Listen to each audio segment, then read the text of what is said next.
Hey gamers, this is Davidson from Beyond Solitaire, and I'm here with another Gearloc video in collaboration with Chip Theory Games. This video is going to be about Ghillie, who is a solo dynamo. Ghillie has a wide range of skills on the battle mat, and he's also actually never truly alone, even when you're playing solo, because he has pets. So we're going to talk about the pets. If you ever wanted to bring your pet Wolverine friend into battle, then Ghillie is the Gearloc for you. So we just started by getting out all of Ghillie's stuff as usual. So here's Ghillie's Gearloc mat, which we're going to come right back to. Here are his dice, which are an alluring shade of green.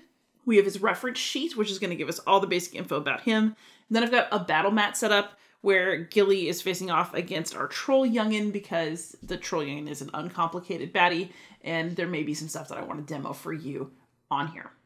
So let's circle back to Ghillie's mat, because it's going to tell us a couple of bits of key information about him. The first one is that he is ranged.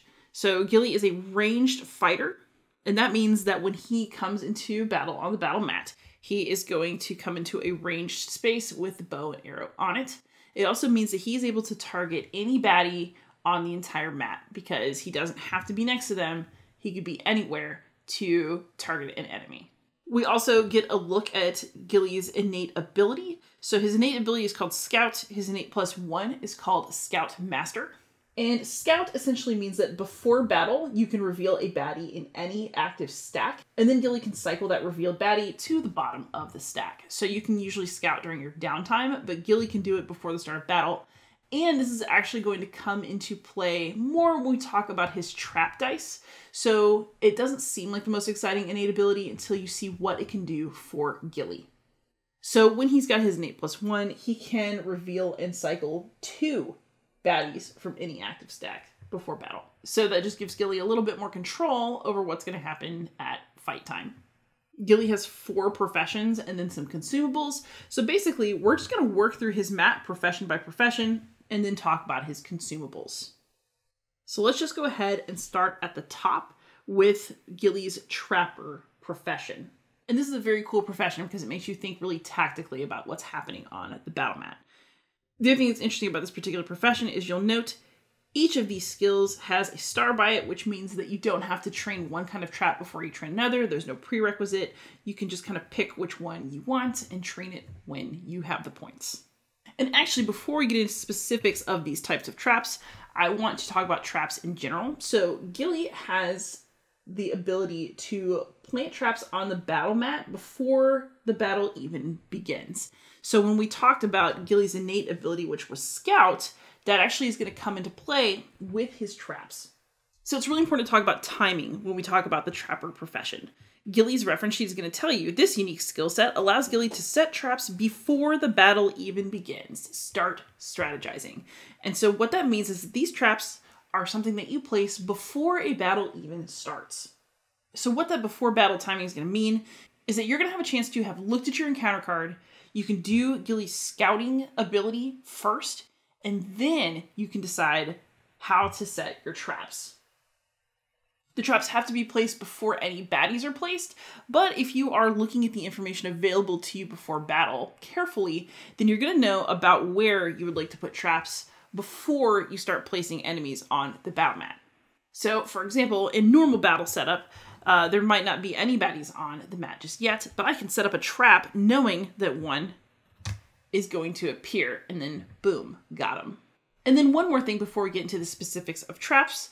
Traps are triggered when a unit moves into the space where a trap is. That doesn't mean that the trap will work, but it does mean the trap will be triggered. So if I have a trap in this space, and it's just sitting here, then the trap is going to go off when any unit, including a Gearloc, enters that space. Which is one of the reasons that Ghillie's a little bit more difficult co-op than he is solo, because you have to work around everyone. Also, some traps can only be triggered by baddies who are a certain point size. So if you have a 20-point baddie step into a space with a trap that's designed for a 5-point baddie, then the 20-point baddie will trigger the trap, but it won't have any effect, and then it'll just be exhausted without doing anything.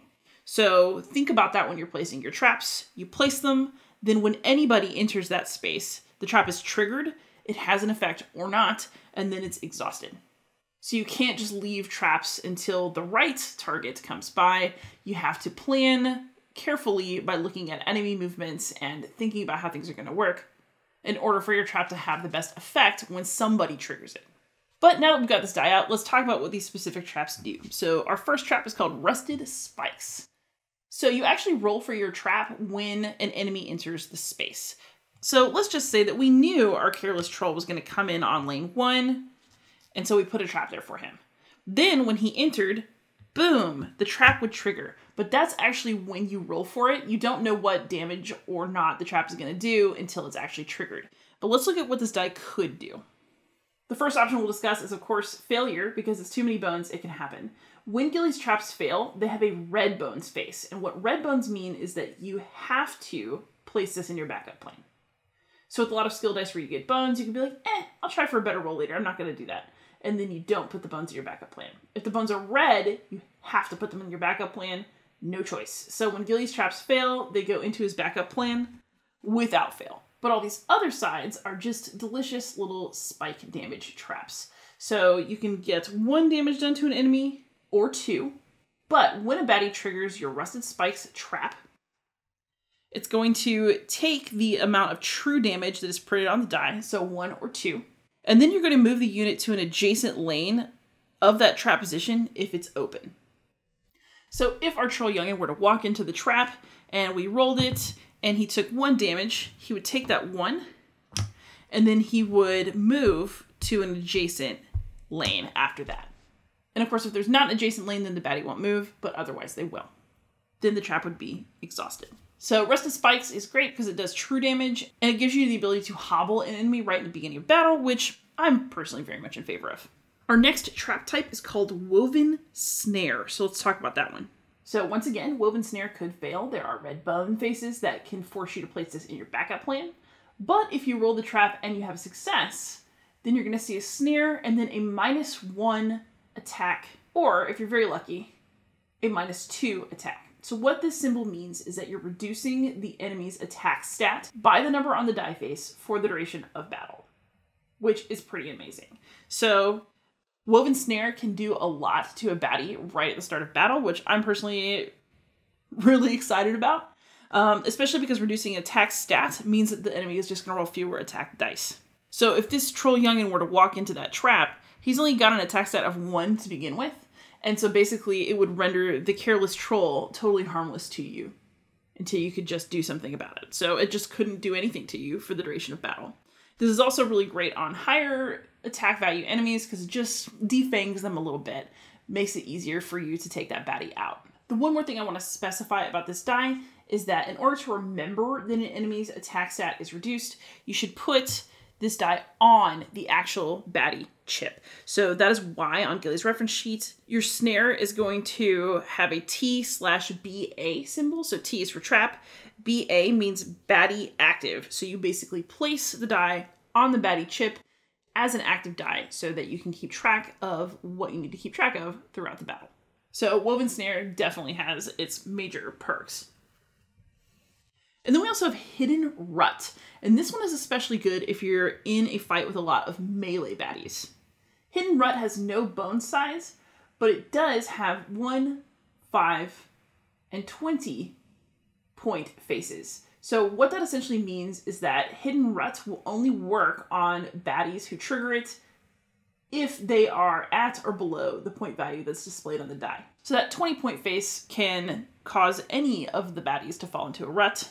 But a 1 point face, you're really going to hope for one of the weaker baddies to trigger this one, because otherwise it won't really have any effects and it'll just get exhausted. But what Hidden Rut does is it essentially stops a baddie's movement. So if this trap is triggered by a baddie, so let's say the Careless Troll and I are locked in battle. I'm here. I don't want it to touch me. So I'm going to put a trap here, and then the troll might move into the trap and not be able to move any further this turn. And then this would, of course, exhaust. So basically, if you're trying to keep a melee baddie from reaching you, you can set traps in order to arrest their movement for the turn with the Hidden Rut die. So while Hidden Rut doesn't always work because you need baddies of certain point values to trigger it, and you also need to make sure that you're in the right place to get the most out of it, For example, if I'm here and the troll is here and I put the hidden rut here, there's not really a huge point in doing that because the troll can still move here. It'll just stop moving for the turn, but it could attack me from where it is. So hidden rut is awesome, but you have to use it well in order for it to really have meaning for you. And of course, the moment anyone, including a Gearloc or a higher point value baddie, moves into this space, the trap is triggered and you have to set it before battle. So make sure that you're thinking through where you put your hidden rut, but when you pull it off, it's great. So those are Ghillie's Trapper dice from his Trapper profession. Just a couple other things about traps. There are details about them on the back of Ghillie's reference sheet, so I highly recommend that you read through this now while it's kind of on your mind. But as mentioned, traps are placed before battle. That does mean they do not cost dex to roll. So it's like a free attempt to hobble the enemy before you even really get going. They have to be placed on the battle mat before the baddie queue is actually created. They can be placed on any position, and you can actually put more than one trap on the same position. So if you just really want to mess with whoever's in lane 1 or something like that, you could actually do that. And if you've been scouting really well, then you'll have a sense of who's going to show up so you can really play things intelligently. But again, traps are rolled after they're triggered, which we mentioned, so you don't actually know if the trap's going to be effective or not until after somebody stepped into it. And then a trap is triggered when a unit first occupies the position where that trap is placed. Baddies can't target or avoid traps, but both baddies and Gearlocs can move into trap spaces. The other thing to talk about is during initial battle mat setup, since you could place a trap anywhere, you might place it in one of these entry lanes where a baddie's coming in. If that happens, wait to trigger the traps until you've done the entire battle setup and then trigger them. So if I'm putting multiple baddies on the board and I had a trap here and the troll pops in, set everything else up and then trigger all those traps. And that is the proper way to do it. So that is the Trapper profession. It's one of the things that's really unique about Ghillie. It lets him really set himself up for battle in a way that other Gearlocs do not. It's very cool.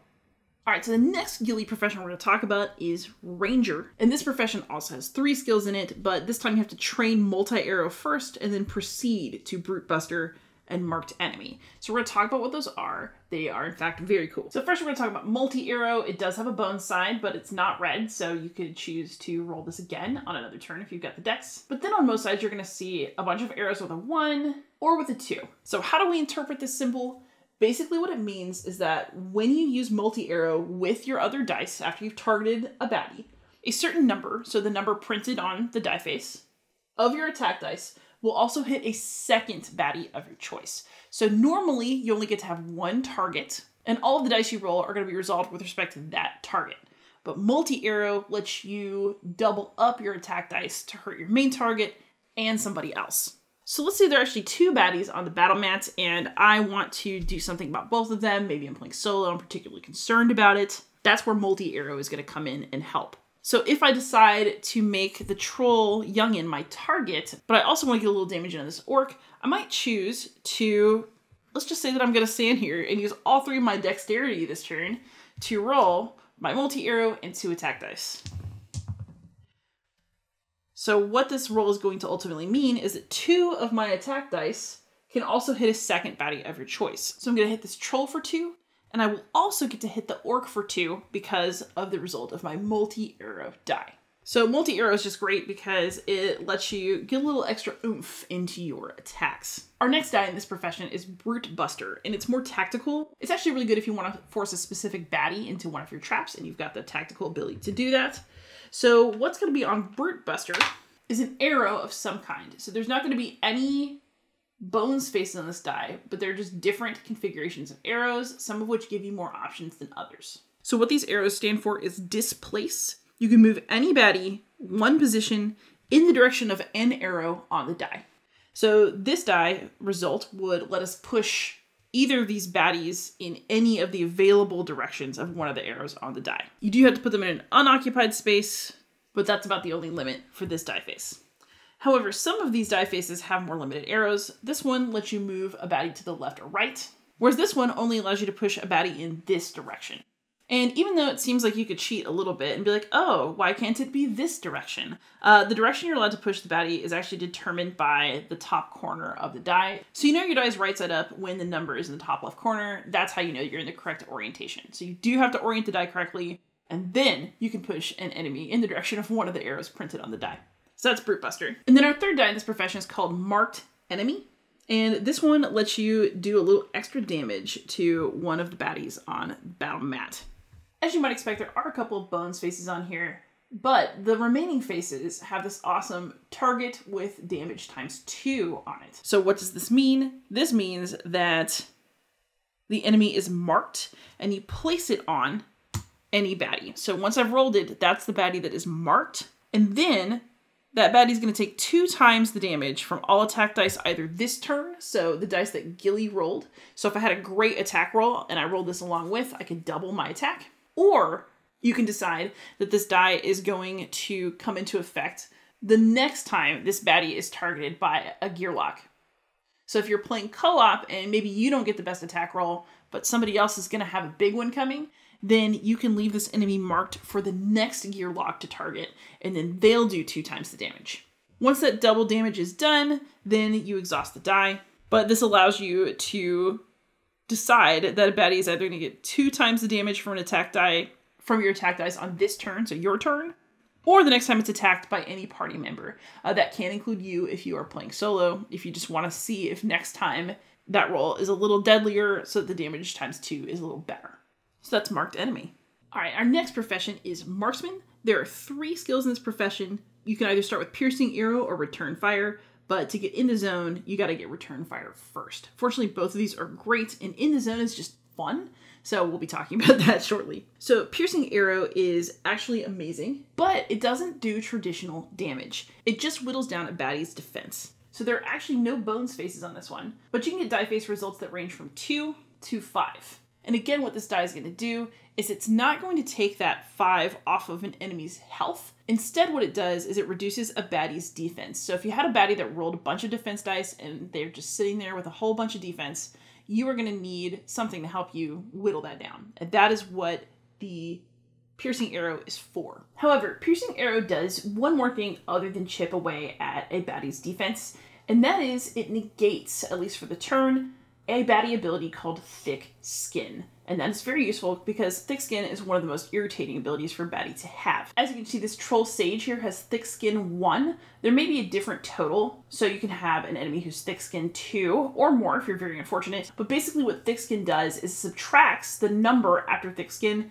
from the total attack damage that is done to a baddie. So if I hit this troll for 1, it's got Thick Skin, so I actually do 0 damage. If I hit him for 2, I only do 1 damage. So what piercing arrow does for you is it suspends Thick Skin for the duration of a turn, which means that you can open up a window of opportunity for you to wail on a baddie that has Thick Skin for a turn without having to actually deal with the subtractions that come from the Thick Skin ability. So piercing arrow is fantastic either to knock down an enemy's defenses or to suspend Thick Skin long enough to get some good hits in. The next die in this profession is called Return Fire, and I absolutely love it. You're not always successful on your Return Fire. There are bone spaces, but if you get a successful roll on it, and I recommend not putting this in your backup plan, but waiting for one of these rolls, you get to Return Fire for either 1 die or 2. So what that means is that you're going to put the Return Fire die in your active slot after you roll it. And then for the duration of battle, or at least for as long as this die is in your active slot, you definitely don't want to lose it. You essentially get to attack an enemy back. So after a non-adjacent baddie attacks you, this doesn't work during a melee fight, then you roll the number of attack dice that are printed on the die, so 1 or 2, and then you do that total in return damage. And again, this lasts the whole battle unless the die is for some reason removed from your active slot. So that is awesome. It lets you fire back at enemies that are firing on you. One thing to note, however, is that bones from attack dice rolled with this die do not get to go in your backup plan. So if you don't do any return damage because you rolled a bone, there is no benefit to your backup plan from that. The bone just goes away. But all the same, having some sort of ranged lashback ability is awesome, and that is what Return Fire does for you. And then the last die in this profession is called In the Zone, and this one's almost a mini game in itself. It's a very push or luck sort of die. So let's say I'm deciding to roll In the Zone. So I'm gonna roll it. And let's say that that was my first roll. I can do +1 damage, and then I can either choose to deal that earned damage now to my target, or I can roll the die again. So if I tie or roll under the previous number, then I earn another +1 damage. And I can repeat this choice until I either decide to deal the damage, or I fail the roll and then all that damage is lost. So in this case, I rolled a 5 for +1 damage.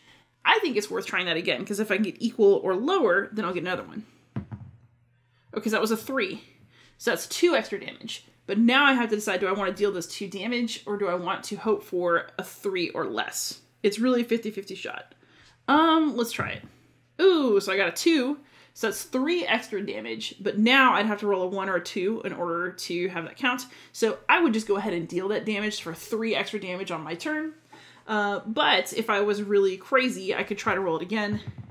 But oh no, I got a 3. That's greater than the total of the last die roll. So I would, unfortunately, then lose all of that damage and none of it would get done. So In the Zone is like a fun little press your luck mini game within the game of Too Many Bones.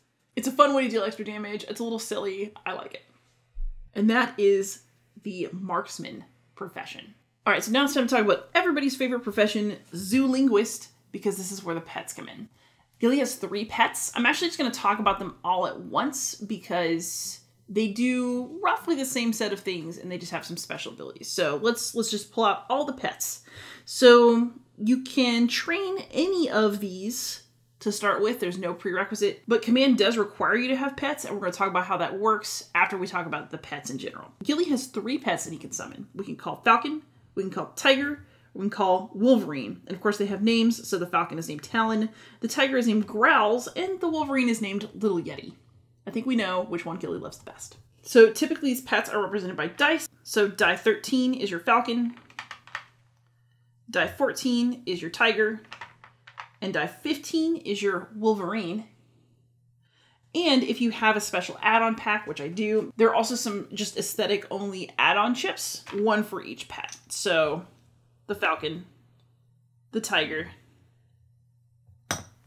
the Wolverine. So these are Ghillie's pets. They are super cute. And also each of the pets has a special ability. So Talon has the ability of flight, which means that on alternating turns, Talon's going to be in the air, and that makes him harder for baddies to target. Growls has lashback, which means that when attacked, Growls will hit back if we are in a melee fight. And then Little Yeti has Hardy. And Hardy is a fantastic skill to have if it's on your side. If baddies have it, it's terrible. Because what Hardy does is it reduces all damage dealt to that target on a turn to 1. So no matter how much damage anybody does to Little Yeti, he only ever loses 1 per turn, which means he's just guaranteed to be on the battle mat with you for longer. So I actually recommend starting with Little Yeti, but the other 2 pets also have really cool abilities, especially in conjunction with command. So let's talk about how pets work. All the information you need to know about them is actually on their dice, and we're going to talk about how to read that. So first of all, when calling a pet, you can fail, you can get a bones, you could put it in your backup plan, or you can put it back on your mat to spin the dex another day to try again to call your pet. And then, essentially all the other die faces represent different versions of your pet at different levels of strength. So if I call Talon and I get this die face, then Talon will have 1 HP and 1 attack. But if I get this die face, then Talon's going to have 2 HP and 1 attack. So you just never know if you're going to get the very best version of your pet when you roll this die. The other thing to note that is not actually on Talon's die, but it's on the others, is that sometimes it costs you dex to keep your pets in the game. So if on each turn you want to keep a pet in battle, you may have to pay dex for that. So on Growl's die, see that little mini die with a 1 on it in the top right corner?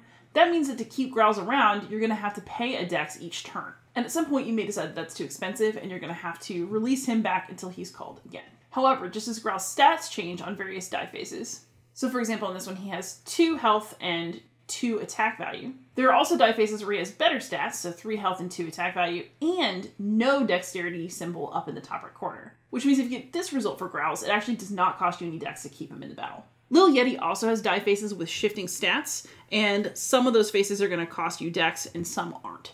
So basically your pets can shift a little bit turn to turn, but they do all have the same base abilities, so flight, lashback, and hardy. All right, so let's just talk about a few more rules for pets before we move on to the command die. So the way pets work is it takes 1 dex to roll the die. So let's say that we want to put Talon out. So here's Talon. We got a result with 1 health, 1 attack. So we're going to take 1 health chip. We'll put Talon out. with his chip on him. Or if you don't have a chip or just want to, you put the die out as well. And when you put your pet out, you can put the pet in an adjacent or diagonal space to Ghillie that is unoccupied. So just any of these spaces would have been legit. However, your pet does not actually get to take a turn on the turn when it's deployed because the pet is marked as a companion, and companions take a turn before the Gearloc. In order to summon his pet, Ghillie had to take his turn. So the pet actually doesn't go until next turn. Keep that in mind, because not only did it cost 1 dexterity to just roll for this pet, but at the beginning of next turn, like let's say that you had a die result that's going to demand dexterity, you have to pay that at the start of your next turn or exhaust the pet. So you want to make sure that you're bringing your pets into the world, into your home, and you're able to take care of them long enough to actually enjoy having them as your pet. The other thing that is just true of pets, because they don't get a turn right away, is that sometimes they die before they ever get to take a turn. I mean, you know, Talon only has 1 health. So what that means is that sometimes your pets are only going to divert baddie attacks from you, and they may not get to do a lot else. And that's just part of the game and part of the strategy of deploying them. But once they're out there, basically what will happen is if you are paying the dex if you need to keep them in battle, when it's their turn, they can move up to 2 spaces and you direct where they go. They just perform a melee attack for the amount printed on the die. If you don't pay dex, they're exhausted. If the pet gets KO'd, you exhaust them. If Ghillie gets KO'd, then the pets will leave the battle mat. So the pets don't function without Ghillie the Gearloc there. And that's, so if you're playing a co-op game and Ghillie gets knocked out, you also have to remove the pets. And again, these chips are cosmetic. The real information you need about a given pet is actually on the die face that you rolled. So those are Ghillie's pets. That is essentially how they work. And now we're going to talk about the command die, which lets you get a little extra oomph out of your animal friends. The last die you can train in the Zoolinguist profession is called Command. And Command is basically a grab bag of interesting die faces that work in conjunction with various pets that you can deploy. The reason that you can train Command before you can train any of your pets is that it is a die that can go in your locked slot. So when you roll this die, you can either use it instantly because it works with a pet who already happens to be out there on the battle mat, or you can lock it and expect to have that pet later. I would personally go with pet first, command die second, but your game is your game. Each die face is also going to have a symbol that tells you which pet or pets can use the command on that face. So this one is for Talon the Falcon only, and it's called Dive Bomb. Dive Bomb lets you place your pets adjacent to any baddie and then do 3 damage to it. So normally Talon only has 1 attack die, it can't do that much damage, but if you use Dive Bomb, then you place Talon adjacent to a baddie and do 3 damage to it. Pretty good. This one is Frenzy. It is available to your Falcon and to your Tiger, and what it allows your pets to do is immediately take a turn. So you can use this die to have your pets put a little extra turn in there during Ghillie's turn when he chose to roll this die. It's great. This one is Draw Blood. Any of the pets can do it, and it allows you to put a bleed effect on a baddie, which means that they're going to take 1 point of true damage at the start of their turn because they're bleeding. And even better, this bleed effect does last for the entire battle. So if you can get a pet out and get it to make somebody bleed, this will have a lasting effect even if your pet gets knocked out on the next turn. This command is available only to your Tiger and to your Wolverine, and it is called Pounce. This one allows you to place your pet adjacent to any baddie on the battle mat and then deal 2 true damage to that baddie. True damage is great because there are different baddie skills that prevent some of your damage from going through, but true damage is the most authentic form of damage, and you can do 2 of it with your pet. This command can be used on all of your pets. It's a little mean, but you know, you gotta do what you gotta do in battle. It's called Sacrifice. So you exhaust any pet die, anyone that's out there on the battle mat for you to exhaust, and this will allow you to place a stun die on a baddie adjacent to the pet that you're sacrificing. The stun effect causes a baddie to lose their next turn, so if you just really need a little bit more momentum, if you need to change the tempo of battle, you might get this die face and use it to sacrifice one of your pets, but also cost the adjacent baddie a turn, letting you get a little bit of upper hand. Growl is a command that can be used by either the Tiger or the Wolverine, and this one allows you to place a Terrify effect on a baddie adjacent to the pet. Terrify will last until the end of that baddie's next turn, and it basically just means the pet has the Terrify skill, the baddie gets the Terrify status effect, and then baddies with the Terrify status effect can't target units with Terrify. That means that the baddie will ignore your pet on its next turn and go after something else. So Command essentially lets you use your pets to do cool things, but you need a pet in order to get something out of this die. So again, you can either roll it during a battle where there are pets out and you can use it right away if the die face that you get is conducive to that, or you can roll this die, lock it for later, and then when the right pet is out there, use the command and exhaust the die. And that is Ghillie's Zoolinguist profession. So let's talk about his consumables, his backup plan, his starter build. We're basically headed into the tail end of this video. So now let's talk about Ghillie's consumables. He's got 3 consumable dice. The first one is called Extra MechLeg. So if you look at Ghillie, he's got a mechanical leg, and his Extra MechLeg is a consumable that just gives him more bones. Every single one of these faces is some sort of multi-bone face. And if you're planning to do something major with your backup plan, this may be a good die for you. So Extra MechLeg is a consumable that gives you a bunch of bones. After that, we have Camo. This is another consumable that is very interesting because it lets you manipulate the baddie queue. So if you have a look at the Camo die, you're going to get various die faces that have plus or minus certain numbers. And what this is going to do is it's going to let you manipulate the total of baddie points in the baddie queue. So essentially what will happen with this die is you're going to roll it, you're going to put it in one of your lock slots for later. And then when you are actually setting up a baddie queue, you can increase or decrease the total of baddie points by a certain number. So let's say that you don't want a 5-point baddie to come out. You can mess with the baddie points in the queue to kind of manipulate which chips are going to show up on the battle mat.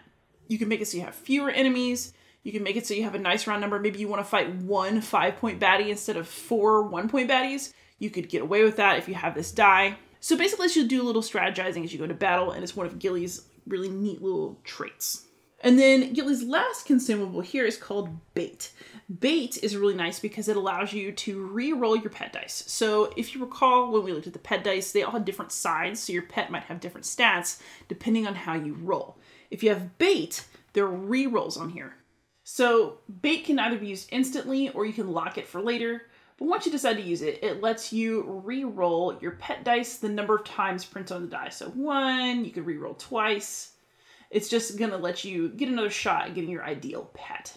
If you get very lucky, you'll get the best pet side, and what this will let you do is choose the die face for your pet that you want upon summoning, so you can actually luck out and get to very specifically choose your pet if you roll the right die face, which is very cool.